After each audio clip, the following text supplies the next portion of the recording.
At this time, it gives me great pleasure to introduce the Warriors head coach, all the way from Merrimack University or College from St. Paul, Alberta, Mr. Derek Yopik.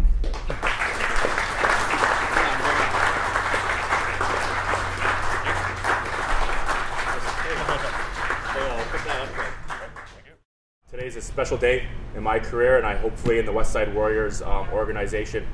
First of all, thank you all to the media community for coming out today.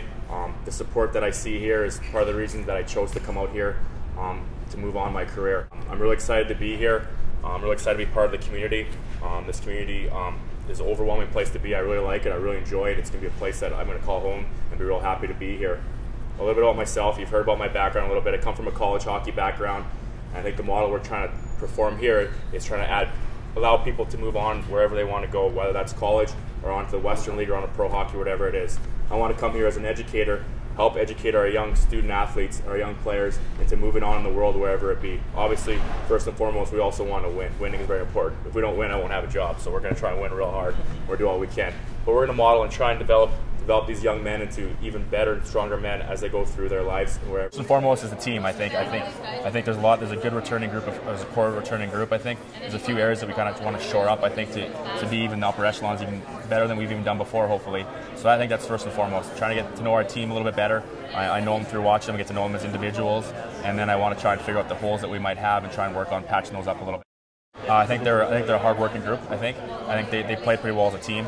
And I think they're also one of the best teams in the BCHL. They were last year, I thought. I think some areas I think we're going to continue to get a little bit more up front, a little bit more offensive up front. Maybe missing one or two guys where we can be real kind of big-time scorers. I think that right now the number one priority is trying to find that guy probably. They're hard to find because everyone's looking for them, but I think that's the number one thing. I think, again, we have a great returning crew. Our D-core is really, really strong, I think. Might add a few pieces as well. We have a great goaltending. We have some great forwards returning as well, I think. If we can just maybe get one or two more guys to kind of help really shore up the offense a little bit, I think that'll be the biggest area to improve on. I'm a math guy a little bit, so hockey's kind of a game of numbers and percentages. I want our guys to be able to put a puck in a situation where we have a better than 50% chance of getting it versus them, and that way we'll keep the puck, and I think that way we'll be fun to watch, we'll be successful, and we'll work real hard, and I think those are areas that will help us even be better than they've been in the past. Well, I expect them to bring everything that he suggested today. Number one is the effort and commitment to hard work. I think he obviously proved that in his playing career. He was an all-star in Alberta, went to Princeton. If you look at his stats, didn't put up a lot of numbers. He was the captain, so it's obviously he's a blue-collar, hard-nosed, go-to-work, lunch pail kind of player. I expect that from him as a coach.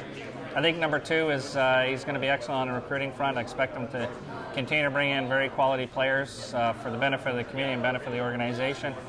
And I think number three, he's going to be a great teacher. I think he's going to allow kids to, if they're a goal scorer, allow them to be a goal scorer, obviously playing within the system. So I'm really excited the fact that we've got somebody that really understands moving kids on to the next level in the NCAA world. And I tell you, it's a relief to have it off of my plate and now put onto his.